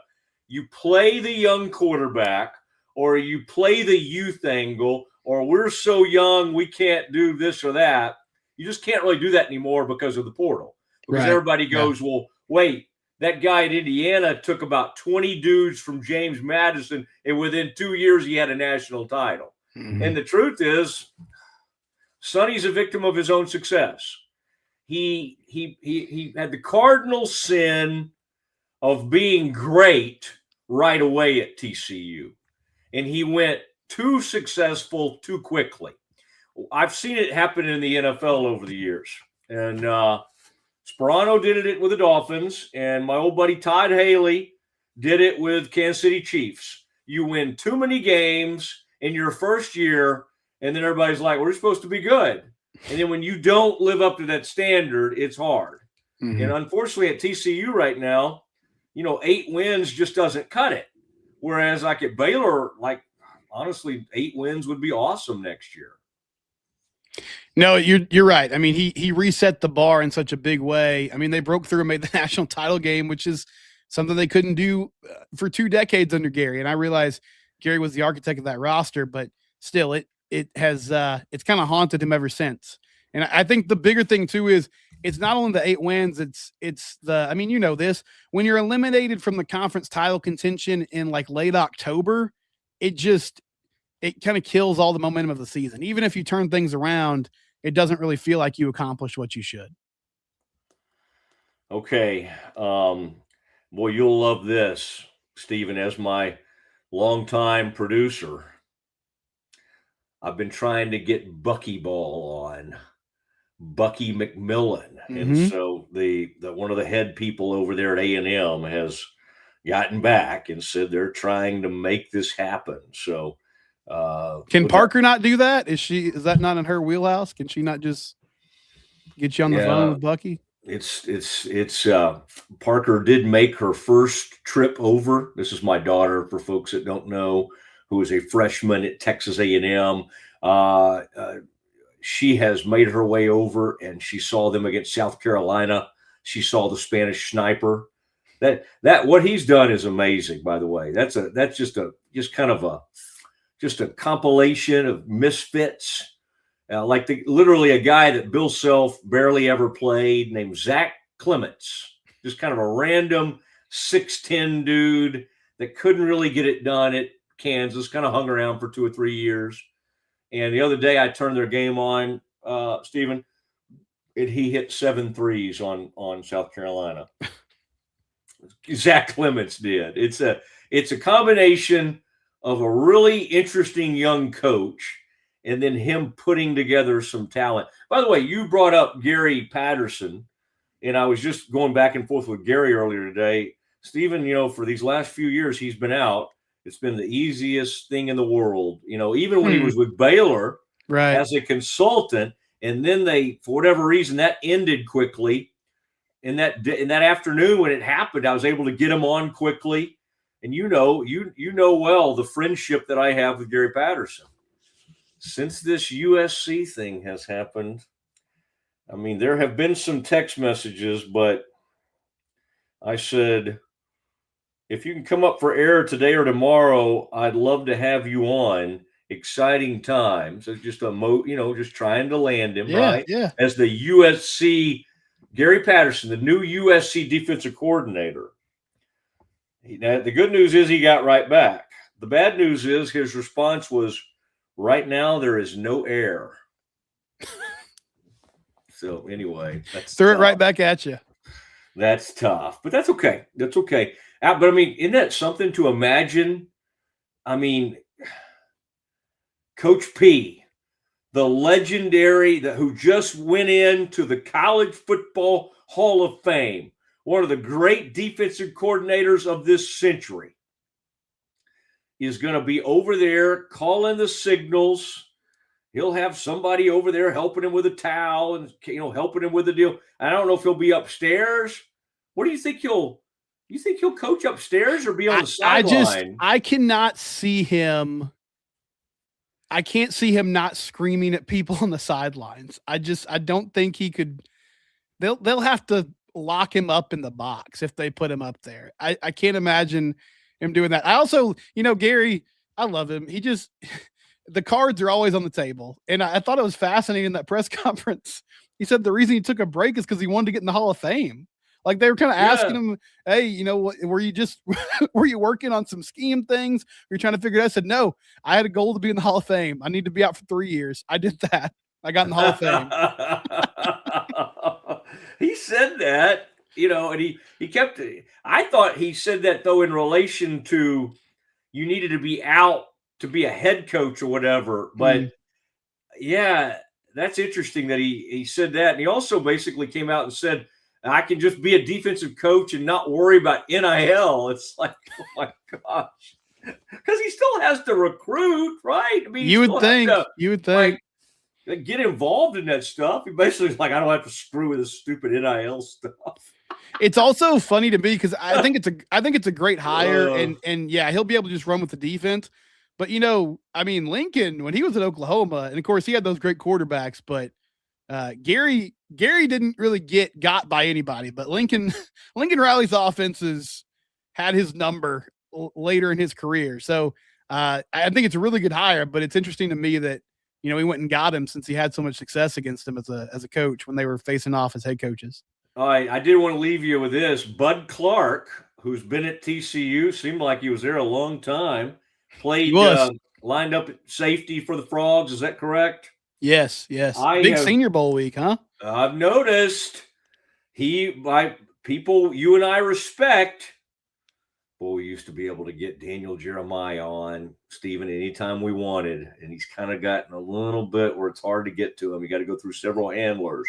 But they have Bud down as a riser, as like one of the 5 biggest risers coming out of the Senior Bowl. And I would imagine, if I'm doing my math correct, would Gary have recruited Bud to TCU? Is that right? He did. Played for him for a few seasons. And yeah, Bud's a fun player, man. He's a ball hawk. He's going to get interceptions, going to get his hands on the ball. Sometimes he maybe overplays it a little bit and gets beat over the top, but he's an all or nothing type of safety. And I'm not surprised that he made an impression at the Senior Bowl, because that's just kind of the player he is. He's either going to make some big plays or give up some big plays, and there's really no in between with him. I may have lost Gary for a little while, but I've noticed when it comes to the retweets, I haven't lost Kelsey. His wife still monitors anything said about Gary. She's a good wife. That's a good coach's wife right there, and she's been extremely supportive. And I've noticed any comments I have out there, Kelsey Patterson, she's out there retweeting and all that. Behind every great coach is a great spouse. Yeah, she must be the reason I'm blocked, but I earned it. I deserved it, so I understand. I have no ill will for it. I think I could get you unblocked if you ever so choose. I'm blocked by people that I now kind of have connected with. Like like I'm back to kind of being friends with Mac Brown. I'm back to I had a really nice conversation recently with Dion. Both of them still have me blocked on Twitter. And I'm just like, wait, why can't y'all? But I don't think if I asked Mac Brown right now to unblock me on Twitter, would he know how to do it? No, and I'm not sure. Well, Dion's probably more likely, but I'm not sure Dion's really looking at his phone that often either, on Twitter at least. Yeah, that's not. I bet he has people that handle that for him. Have you made any deals today? Like, what's the biggest deal you'll make this week? You don't have to give us a number, but like, have you had some good things happen from a corporate standpoint here in the last couple of weeks, or is this in your business? Is this busy season? I know we got one closing Friday, so I hope my bosses don't have YouTube because they, I don't want them seeing me on here in the middle of the day. But I have to make time for Matt Mosley. I can come up for air. Gary Patterson apparently can't, but I will do that for my friend Matt. And one of your bosses, if you still work with him, was like somehow he did some radio. So I think there's some appetite for that kind of thing. In fact, by the way, Stephen, and you and I have texted about this. We have like a couple of legends over the years that are coming over to Rogue. So if you and Chris or anybody over there are interested in a new podcast or anything, we're handing them out like candy over here. I know. Talking about Cody Campbell earlier, I feel like the Rogue money cannon is just running around making deals left and right. I love it. Wow, you're seeing it you're just shooting it into the air. None of it's arriving over at the Mosley. but a very good organization. And I think you've kind of talked to Rogue over the years. I'm just telling you, they love you. And so they know about you. I don't know if they've made you an offer yet, but they certainly should. Stephen, thank you, buddy. Thank you you are a very busy man, not only as a father, but in the corporate world. So your whole gang, Sawyer, TJ, Bradley, Abby, the whole shooting match, man, that's a great, very athletic family. Say hello to everybody for me. Okay. Thank you, Matt. Good to talk to you, buddy. Have a good day. We'll see you, buddy. And there he goes. The Stephen Simcox. Kev, I meant to bring you on just so you could I thought it'd be kind of funny if Stephen gave you some tips on how to work with me. I forgot to do that. I was going to ask him if he had any advice for you. But, I was all in on the Hoosier Hoover talk there. Yep. Yeah, because he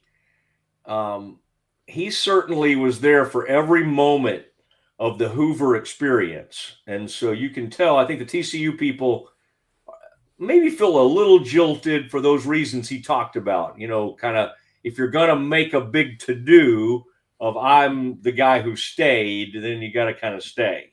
But, that, a chance to go to the defending national champion doesn't come along every day. So what'll be fascinating to me is to watch this Harvard kid, because all these other schools like Tech, LSU, even Cincinnati, I'm trying to remember who they brought in, but somebody that at least made some sense. But to take an Ivy League guy, that takes some, again, I don't know how much money they had to pay him, but that takes some gumption to go, we're going to turn our program over to a guy from the Ivy League. Whoa. Now, I say that knowing that Ole Miss was led to the Final Four this year by a guy from Ferris State. All right. So I guess I should not be that shocked. But the Ivy League is a whole different experience, because God love them. And I would take like an Ivy League lineman or an Ivy League defensive tackle occasionally or something like that. I think it's extremely rare to land like a great Ivy League receiver / quarterback, a skill or running back. I just don't think you see that very much. All right. I think you could land a good safety from the Naval Academy or a good linebacker. I think that's doable. Or even maybe an edge guy but like a quarterback, receiver, Cornerback, no, sir. No, sir. It's not happening. Okay. And by the way, they don't get to bring anybody in. The only people going in the portal from the academies are leaving. They're not allowed to bring anybody in. Very, very interesting. It is the Mosley Show. Strong showing from Steven Simcox today. Just spoke with somebody from the scene that was at the Senior Bowl that'll be joining us Wednesday. That'll be good. We'll have, hopefully, Scott Drew will be joining us this week. I'll get you a time on that, a day and time on that. That's all coming up this week. But this is good. This is good. And then, Kevin, you and I, we've been waiting to do this. We want to break down what Baylor, now that we finally kind of have things solidified, what Baylor did in the portal. And to help us do that, Kev, any day now, I don't know if it's going to be tomorrow or Thursday, Matt Zenitz, who broke a ton of news for On3 in the portal and NFL coaching news. I don't know, man, that guy has really broken some huge news on both college and NFL. Matt Zenitz has agreed to join us this week, so that'll be exciting. All of that coming up. Kev, next, you have one more big college thing to bring up that I want to react to, and then we'll take a look at, now that we have pretty much all the NFL jobs. We know who's going to be the Raiders. It's not totally official, but we know, and we can finally look at the list of all those NFL coaches, and Kevin and I can start to break it down, the winners and losers in the NFL coaching search. That is next. When Central National Bank decided to partner with Baylor women's basketball, we were hoping Coach Collin would bring that championship mindset to do whatever she has to do to take our workplace culture to the next level. Well, these donuts are pretty good. Guys, how we doing? We're good, Coach. Craig! What are you doing? What do you mean? You have to dunk it.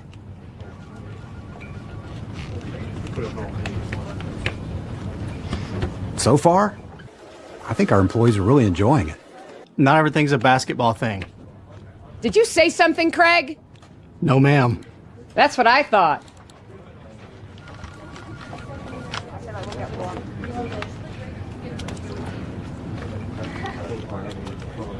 Dude, I think she likes you. Central National Bank, proud partner of Baylor Athletics and Baylor Women's Basketball. With Ease US, make studio quality voiceovers for your videos online in over 149 languages and dialects. Never been easier to create professional grade videos and voiceovers. Try it today at easeus.com. That's EASEUS.com.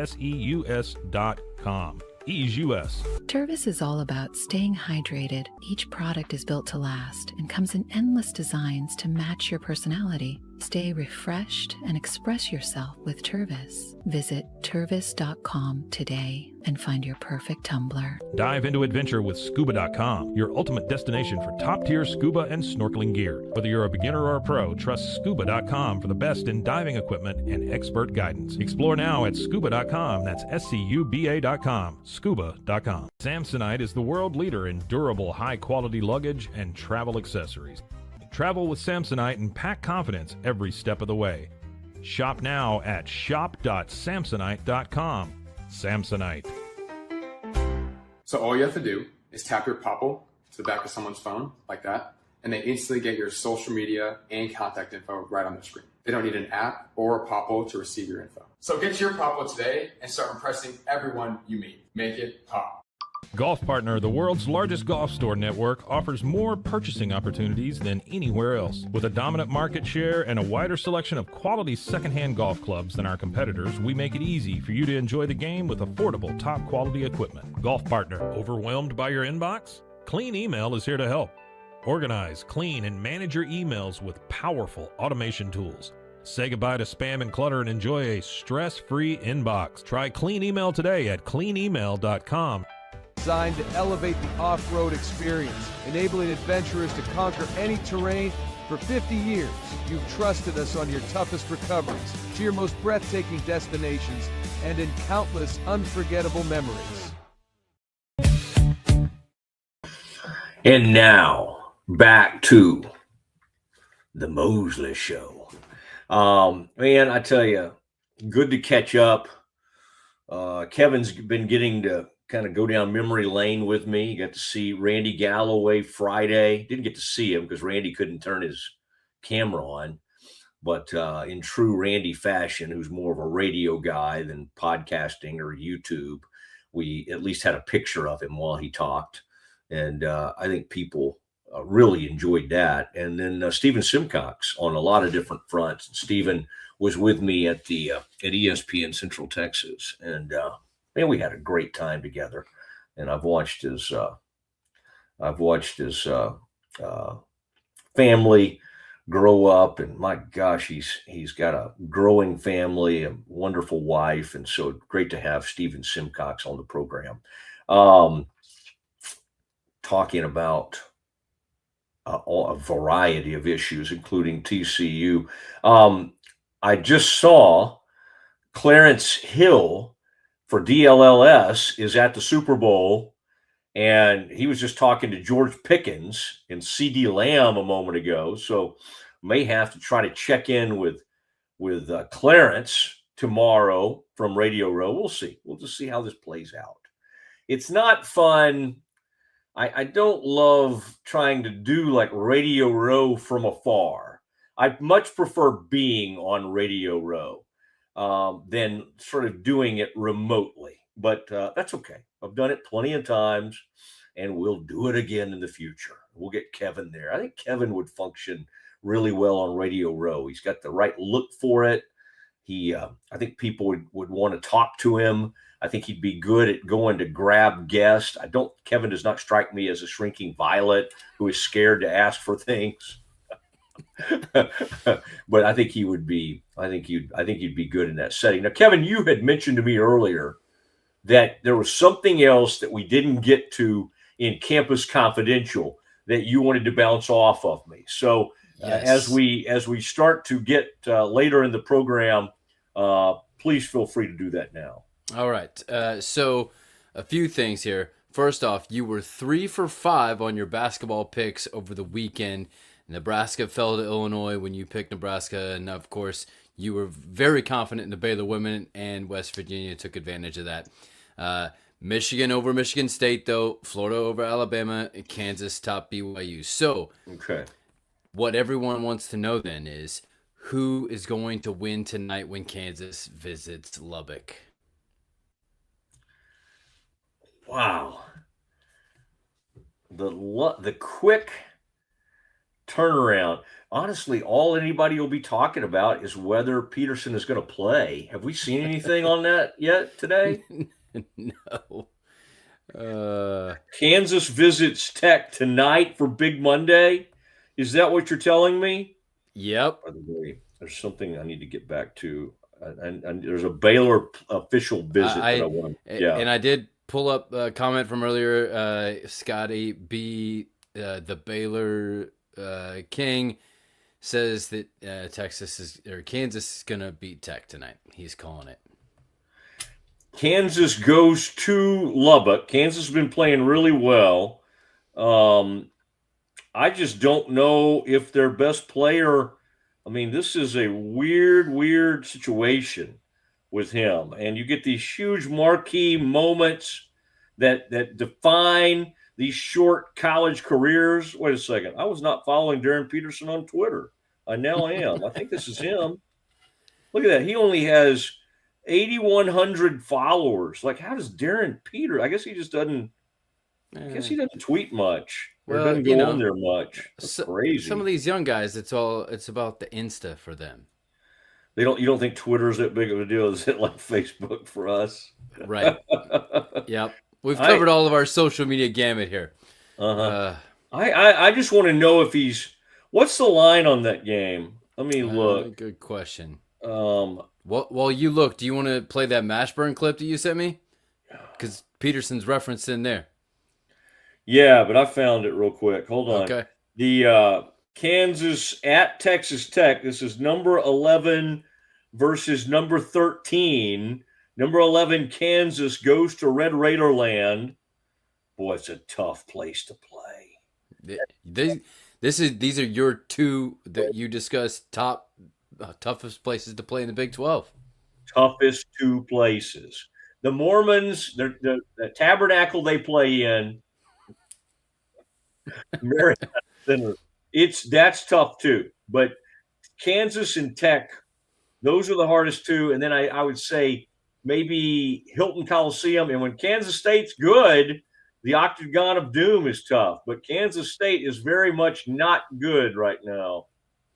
Man, I'm wondering, that's a huge buyout in his contract. But, I mean, Jerome Tang, I don't know, man. It's not looking great there. We think we always root for Coach Tang. So, Kevin, remind me, I need to reach out to him today. I think the only thing that could really turn that season around is a visit with the Mosley Show. Bring Jerome on, and we'll have a nice visit. Texas Tech is favored by 4.5. Wow. Texas Tech favored by 4.5 at home over Kansas. Give me the Red Raiders. Give me the Red Raiders to cover that 4.5. All right. I'm going to take them tonight. That's a good question you asked me.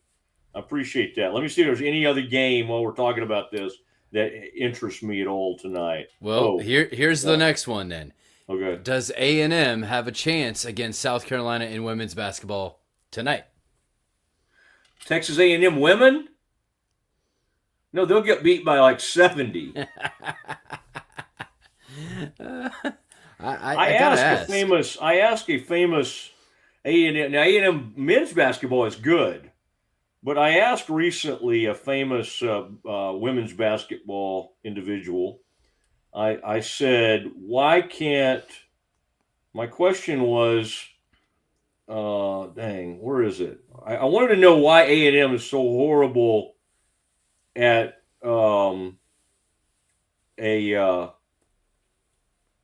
women's basketball. And let's see, okay. I guess, okay, I was trying to see what they said. Wow. So Arkansas and A&M are the worst teams right now in the SEC. And I think, Kev, I can't give you the name of the A&M women's basketball coach right now, but apparently they paid the coach a ton of money, and it's just not working out. It's just awful. Now, the difference in women's, it's not like A&M's bad at all women's sports because they won the national title in volleyball. So that one, Joni Taylor. Yeah, what do you know where she came from or whatever? Nope. Like, how can you be that awful? Let's see. Let's just do a quick check. Joni Taylor, basketball coach. Okay. 46 years old, married to Darius Taylor. And she was the head coach at Georgia from 2015 to 2022. I assume she must have been good there for them to go, well, we need the Georgia coach. Let's go hire the Georgia coach at A&M. This is the scary thing about like looking over at another SEC school and just go, let's pay a bunch of money to this person who's pretty good. Now, like Baylor thought about trying to hire, oh man, let me think who it was. There was a really good women's coach when Kim Mulkey left, the University of Arizona had a great women's coach. And Baylor tried to, Mac at least reached out, and that ended up getting her a big raise. She did not. I don't know. It's not like we offered her the job, but we did check in, and she ended up getting a big raise because she had just gone to the Final Four. Kevin, if we looked right now at the top 25 in women's basketball, I don't know how good Arizona is right now, but I'm just saying that's somebody Baylor thought about. They also thought about Molly Miller from Arizona State, as we talked about. Kevin, over the weekend, the Arizona Cardinals. This is the last thing we'll get to today, Kevin, unless there's one other thing you want to bring up, and I'm totally open to that. Kevin, is this young man that's now in an Arizona Cardinals hoodie, would this be Mike LaFleur? Yes, that is correct. Okay. Yep. Good. Mike Good. LaFleur. I want to get all my new coaches straight. I mean, brother, this is now two Matt sets LaFleur's, of brothers in coaching in the NFL. Harbaugh brothers, LaFleur brothers. I wonder if there'll be another one. I'm trying to think of a brother combination that this might work out for. Nothing's coming to mind. Brother combination. Anyway, this is another on the McVay tree. I got to bring this up, though. By the way, the Landing. Thank you, Brazos Landing. Thank you. I'm going to call the Lindsays right now. I think about Becky and Claude. Think about them all the time. And I love their food. Love that bang bang shrimp. I like that chicken fried steak. I love to make it happen with the Brazos Landing. Oh, my goodness. It does not get any better than the Landing. Kev, where was I going there? We were just talking about these. This is it. The McVay tree. So at some point over the weekend, Kev, might have been yesterday sometime, Adam Schefter puts up a big graphic of the Sean McVay coaching tree. First of all, listen, these guys, they all come from somebody. I mean, it's kind of weird to call them all Sean McVay's people because the tree sort of starts with people like, Mike Shanahan or Mike Shanahan's son, Kyle Shanahan. Anyway, that's nor here nor there. Because he's been so successful with the Rams, he has had a ton of people try to hire folks from his staffs. Some have been successful. Some, like Brandon Staley, were not successful as head coaches. This is the latest. But what I love, Kevin, and I meant to send you this graphic because it made me laugh. On the coaching tree for Sean McVay, they listed Wade Phillips. Okay, Wade Phillips, who is, I don't know, probably 36 to 40 years older than Sean McVay and was a head coach twice, was already a head coach around the time Sean McVay was even born. They put Wade Phillips on his coaching tree. You can't put Wade Phillips on the Sean McVay coaching tree. He has his own tree. All right. And the tree he's part of is his dad's tree. His career started with the Houston Oilers under the late, great Bum Phillips. All right. So if Wade had any tree, it would be like Dan Reeves' tree or whoever Wade was under when he was on all those years ago. He was probably on before he became a head coach of the Broncos, he was probably on that staff. All right. But it would not be Sean McVay's tree. My goodness. Let's get serious. Okay. I mean, Adam's way too good at this to be putting somebody like Wade Phillips. Just take him off the graphic. You don't have to include a 76-year-old defensive coordinator in the league forever and head coach of the Cowboys and the Bills and maybe even the Broncos on Sean McVay's tree, for goodness sakes. All right. That's all I have for you today. We've had a lot of fun. We got another big one planned for you tomorrow. I got to ask you a question before we leave then. What's up?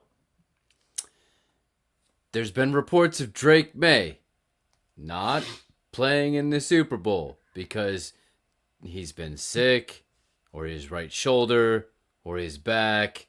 Is this an actual thing, or is this just Mike Vrabel doing Bill Belichick things to the injury report? I remember Tom Brady showing up on a few injury reports mysteriously over the years, maybe even leading up to the Super Bowl. There is 0% chance that Drake Maye misses any part of this Super Bowl. In fact, I watched him get off the plane, and I watched him stride off the plane. Drake Maye is fine. And anything you see, Kevin, that suggests otherwise, feel free to ignore. But, because it's the Super Bowl and because there are crazy amount of storylines. In fact, what's weird today is, Kevin, as we sign off, what I'm a little bit shocked of, let's see here. There's not a single headline on ESPN.com that has anything about the in their list of like breaking news type stories. Not a single Super Bowl story. Hopefully through the week we'll get more. But isn't that interesting? And if you go to the NFL page, you would have really not even anything there. Isn't that amazing? We have the freaking Super Bowl. The Pro Bowl hasn't even been played yet. Now, one year I did a thing on, but it's the Super Bowl week. You should have something going on. I know. Kevin, one time I did this really awesome thing for, I just can't remember if it was for ESPN or the Dallas Morning News. I think it was ESPN.com on Super Bowl rings. And we got pictures of all of them, and I talked about all of them, and it was a whole thing. And there is a story up, and it is 59 Super Bowl rings, 59 stories, big and small, lost and found. Each ring has a unique tale to tell. I mean, again, if you're into that sort of thing, this looks like mildly interesting to me. Let me look at all. Okay, I'll look it over, and if I see anything on there, the only reason it interests me is because I think I took part in this story they're putting up on ESPN.com, and if I'll look back through it, and if there's something they're still using of mine, I will bring that to light on tomorrow's show. It's 3:01. We've now cost Rogue a bunch of money because if we go past 3:00, they get sent like a huge bill for us going over our allotted 2 hours. So I want to apologize to Rogue, Corey Dickman, everybody involved. Kevin, I'll blame this on you, buddy, since you brought that Drake Maye thing up.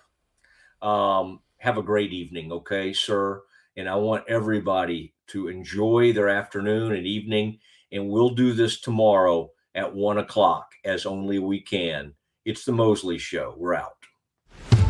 When you strive for greatness, you have a target on your back. When it comes to finances, we're all targets for scammers. But with the right game plan, you can protect yourself. Don't get faked by fraud. Here's a tip. If you receive a call from someone claiming to be from a company, don't give them your personal information, ever. Unless you know them personally, hang up and call the company back on a verified number. This message is brought to you by Central National Bank. If you want the best for your body, you want Ascension Providence, the largest sports and orthopedics group in Central Texas. Using innovative and cutting-edge technology, we're able to understand your body better than ever, delivering treatment with precision. And with our fellowship-trained and board-certified doctors, you'll receive excellent care. Work with a team dedicated to your health, wellness, and safety. So you can perform. At your best. Ascension Providence, caring for Texas families for over 120 years. Bubble wasn't here. I don't know what people would be doing, like making PowerPoints or something. I love that I can sit down and build something the way that I think it should be built. Bubble turns ideas into fully scalable apps. Try Bubble today. At Covers & All, we've revolutionized protective solutions with cutting-edge, customizable covers, tarps, and curtains. We deliver premier protection at affordable prices and express shipping. Visit coversandall.com today for the perfect fit, guaranteed to last.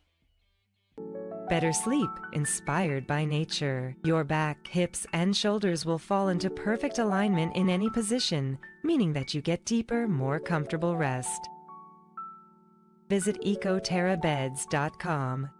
Cleanse your body of accumulated toxins and embark on your wellness journey at your own pace. At Global Healing, we provide premium supplements to help your body heal naturally. Start your healing journey today at globalhealing.com and organichemp.com. Relax with Hemp Delicious. Organically grown hemp, massively blended with delicious organic herbs, responsibly sourced for their holistic benefits. Each sip offers calming, antioxidant-rich wellness. Brewed just for you. Sip the calm with Hemp Delicious. Is your Mac running slow? Mac Booster 8 is your all-in-one solution to clean up 20 types of junk files. Get your Mac running like new again with Mac Booster 8. Visit macboost.net today. I know you're gonna love this Kodak Plus printer. You guys just connect it to your smartphone. I can assure you, you are going to love this printer as much as my family has. You guys have to check it out for yourself. At Mapiful, we believe in celebrating your journey. Our unique personalized products are designed to boost your confidence. From custom home decor to meaningful gifts, we help you cherish the memories that make you who you are. Visit mapiful.com and start celebrating your story today.